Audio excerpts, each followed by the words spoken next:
This afternoon, the U.S. Secretary of Defense Mark Esper visited our region for briefings on COVID-19. KRDO News Channel 13 Zachary Aido has the latest details on what we learned from his visit. It's new for you at 5 o'clock.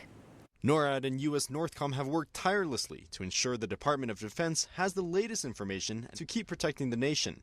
The Secretary of Defense complimenting them today for organizing multiple relief trips in which local troops were deployed.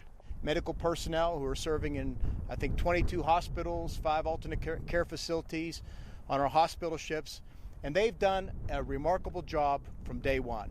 Esper says the DoD's troops have been ahead of the curve, even stepping in as early as January 20th to bring U.S. citizens back from China. But as they continue to help states with the worst outbreaks, the Secretary foresees this battle dragging on longer.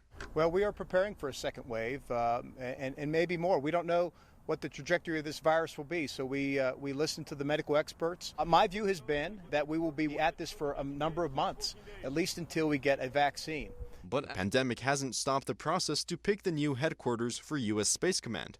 It may have slowed down a little bit because one of my expectations was that they go to Capitol Hill, they brief members of Congress, and they make sure they get input on both the criteria, the process, etc.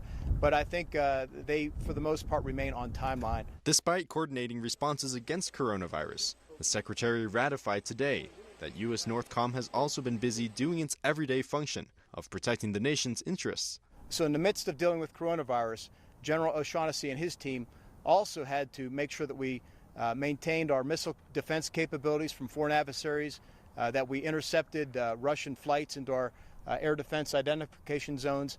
Reporting in Colorado Springs, Zachary Aido, KRDO News Channel 13.